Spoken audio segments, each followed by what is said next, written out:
अखण्डमण्डलाकारं व्याप्तं येन चराचरं तत्पदं दर्शितं येन तस्मै श्रीगुरुवे नमः।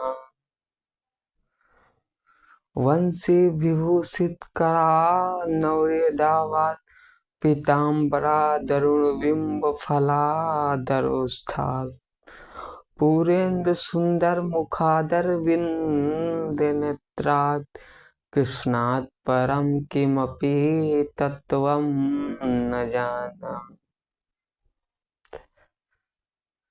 सच्चिदानन्दरूपाय विश्वोत्पत्त्यादिहेतवे तापत्रयविनाशाय श्रीकृष्णाय वयं नुमः। यं प्रव्रजन्तमनुप्रेतमप्रेतकृत्यं दैवायनो विराकातर आजुहाव पुत्रेति तन्मयतातरो विनेतु इष्टं सर्वभूतहृदयं महिमान्तोऽस्मि।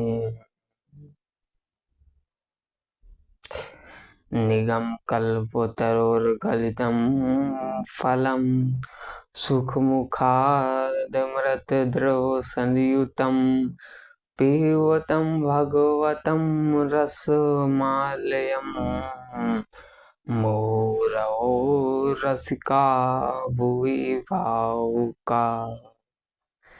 जय जय राधा रमण, जय जय नवल किशोर, जय गोपी चित चोर प्रभु, जय जय माखन चोर। हरे कृष्ण कृष्ण कृष्ण हरे हरे, हरे राम राम राम हरे हरे। हरे कृष्ण कृष्ण कृष्ण हरे हरे, हरे राम राम राम हरे हरे।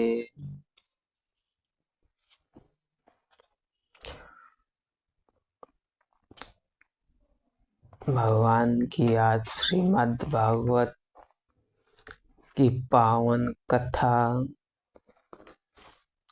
में आपको हम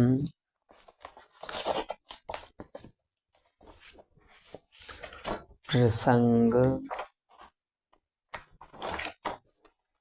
लेकर चलते हैं। गोकर्ण धुंधकारी प्रसंग।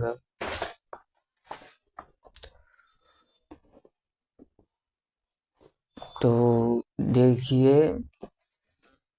यहाँ पर कुल मिलाकर भागवत क्या है? भागवत श्रीमद् भागवत भगवान का वांग्मय स्वरूप है और ये भगवान से प्रेम करना सिखलाती है। यहाँ पर कोई सुख नहीं है। ये हम आप सब जानते हैं, लेकिन हम इसको मानते नहीं हैं।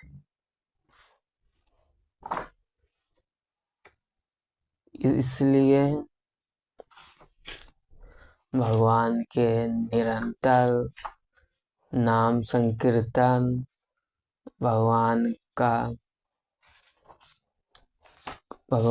का नाम संकीर्तन, कथा श्रवण, सत्संग निरंतर लोगों को करते रहना चाहिए।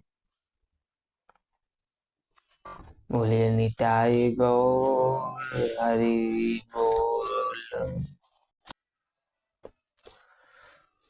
जब श्री नारद जी सनकादि ऋषियों से कहते हैं कि महात्मन, आज हमने श्रीमद् भागवत के प्रभाव को तो देख लिया, हमारे ज्ञान वैराग्य नव यौवन हो चुके हैं, तो क्या इससे संसार में बड़े से बड़े पापी का उद्धार हो सकता है?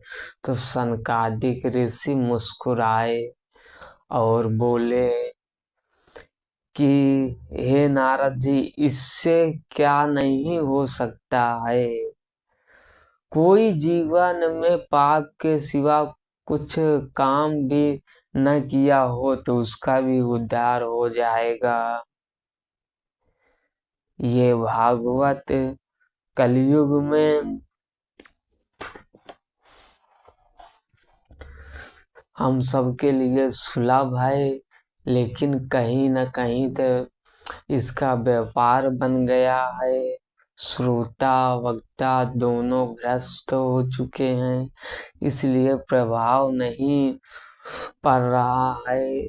नहीं महापुरुषों से सत्संग श्रवण कीजिए, प्रभाव दिखता है। तो अब सनकादिक कहते हैं, नारद जी मैं तुमको एक प्रसंग सुनाता हूँ, वही गोकर्ण वाला है कि तुंगभद्रा तटे पूर्व मपूत भक्तन मुक्तम आत्मदेवम पुरे तस्मिन् सर्ववेद विशारद।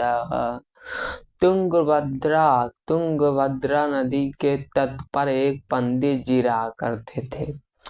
उसका नाम पंडित आत्मदेव शर्मा था। बेचारे बहुत सीधे साधे थे, लेकिन उनकी पत्नी जिसका नाम धुंधली देवी था, वो बहुत झगड़ालू प्रकृति की थी। जब तक वो झगड़ा न कर ले तब तक उसके पेट में खाना हजम ही नहीं होता था। तो जैसे तैसे पंडित जी का गुजारा चल रहा था, लेकिन उनके यहाँ दुर्भाग्य ऐसी थी कि उनके यहाँ कोई संतान नहीं थी। वो जो तुलसी का वृक्ष लगाए वो भी सूख जाए, ना तो उनके गाय के कोई बछड़ा हो, तो बड़ी समस्या में थे। और एक दिन घर त्याग कर चल दिए, बोले कि मैं अब प्राण त्याग दूंगा। रास्ते में संत मिले, तो भगवान की अतिशय कृपा होती है जब संतों का आगमन होता है। तो जब संत मिले तो संत ने कारण पूछा, तो बोले कि हम घर त्याग कर जा रहे हैं। तो पहले तो संत मुस्कुराए, खुश हुए कि हमें लगता है कि ये भगवान की प्राप्ति करने के लिए गृहस्थ धर्म से अब वानप्रस्थ की ओर जा रहे हैं। लेकिन जैसे उनकी व्यथा सुनी कि उनके संतान नहीं है, और पंडित जी उनसे रोने लगे, तो महात्मा ने बहुत समझाया कि देखिए ब्राह्मण देव यहाँ पर सुख नहीं है, बेटा पुत्र पुत्री ये सब इसमें सुख नहीं है। आप भगवान के नाम का जप कीजिए, उनको प्राप्त कीजिए। लेकिन अब ये सब बातें उनके समझ में कहाँ आनी चाहिए थी। मुंचा ज्ञानम प्रजारूपम बलिष्ठम कर्मणो गतिः विवेकम तु समासाद्य त्याज्य संसार वासनम। जब अनेक प्रकार समझाया तो नहीं माने, तो उन्होंने जब उनकी रेखा देखी तो बोले पंडित जी आप बुरा मत मानिए, आपकी रेखा कह रही है कि सप्त जन्मावधि तव पुत्रो नयोचा। अब तो पंडित जी ने वहां पर सर पटक दिया। अब वो बोले कि आपसे मेरी अपेक्षा थी कि आप मेरे कष्ट का हरण करेंगे, लेकिन आपने मेरा तो कष्ट ही बढ़ा दिया। अब तो मैं निश्चित ही प्राण त्याग दूंगा। और ऐसा करके वो सिर में पटकने लगा। तब ब्राह्मण घबराए नहीं, क्षमा कीजिएगा, महात्मा संत वहां थे, घबराए कि अगर ये ब्राह्मण ने प्राण त्याग दिए तो मुझे ब्रह्म हत्या का पाप लग जाएगा। इसलिए उन्होंने कहा ठीक है, आपकी किस्मत में नहीं है, लेकिन आपके संतान होगी, मैं ये फल देता हूँ, इसको आप ले लीजिए और आप अपनी पत्नी को इसको खिला दीजिएगा। अब तो पंडित जी प्रसन्न हो गए। अब पंडित जी वहीं से जोर से भगे और जोर से ही आवाज लगाई पंडिताइन। तो पंडिताइन बोली क्या हुआ, ऐसा गला फाड़ कर चिल्ला रहे हो जैसे नौलखा हार ले आए हो। तो बोले सुनो सुनो, ये देखो महात्मा ने फल दिया है। तो बोले फल ही तो है, तुम्हें चिल्लाने की क्या बात। तो बोले कि ये फल साधारण नहीं है, इसको खाने से आपके पुत्र होगा। तो बोले पुत्र होगा, तुम्हारी बुद्धि मारी गई है, कहीं फल खाने से कहीं पुत्र होता है। लेकिन जब पंडित जी ने समझा रहे थे तो बोली कि अच्छा ठीक है खाऊंगी। इधर पंडित जी तो निकल गए और उधर पड़ोसन आ गई। तो पड़ोसन से पूरा वृत्तांत पंडिताई ने सुनाया। तो पड़ोसन ने कहा देखो संतों की बातों में बहुत शक्ति होती है। तो उन्होंने आशीर्वाद दिया है, ये फल स्वरूप में तो आपके अवश्य होगा। अब फिर फल ही तो है, कोई जहर तो है नहीं। तो धुंधली ने कहा अच्छा तू कहती है तो खा लेती हूँ। लेकिन फिर सोचा, मन में विचार आया, नारी स्वभाव, कि अगर खाया तो गर्भवती हो जाऊंगी, पेट बढ़ जाएगा, फिर कुछ खा पी नहीं सकूंगी और ताकत नहीं रहेगी तो मैं भाग भी नहीं सकूंगी, या कहीं ऐसा हो गया कि घर में आग लग गई, तब तो मैं वहीं पर मारी जाऊंगी, मैं नहीं फल खाने वाली।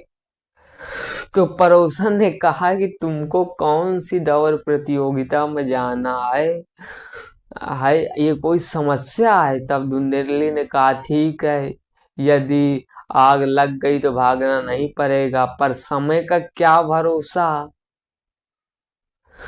तो पड़ोसन ने कहा कि अच्छा एक काम करो, अपने ननद को बुला लो। तो सहायता काम में और ध्यान भी रखेगी। तो बोली तू मेरी ननद को नहीं जानती, वो आएगी तो वहां चुत्ते नहीं आए, वो तो पूरा घर साफ कर देगी। अब कैसे बने। तो पड़ोसन ने कहा चल ठीक है, अपनी बहन को बुला ले, वो तो चोर नहीं है, मेरी मान फल को जल्दी खा ले। तो धुंधली ने कहा ठीक है, अच्छा तू कहती है तो खा लेती हूँ, पर एक बात मैंने सुना है कि सुखदेव जी महाराज 12 वर्ष तक अपने माँ के गर्भ में रहे। अगर मेरे गर्भ में 2-3 साल ही गर्भ रुक गया तो मैं तो मर जाऊंगी, मैं नहीं फल खाने वाली। और कहीं तेरा मेरा बच्चा हो गया तो प्राणों से हाथ धोना पड़ेगा, बहुत पीड़ा होगी। और बहुत सारी ऐसे विचार से तो बंध्या या विधवा स्त्री ही सुखी है, कि लालने पालने दुखम प्रसूता यस्त वर्तते। अब वंध्या व विधवा नारी सुखनी चेती में मती। तो धुंधली कितने कुतर्क हो गए। फिर उसी समय क्या हुआ कि उसकी बहन आ गई। जब बहन आ गई, उसके तो कोई औलाद थी नहीं, तो उसने पूरी बात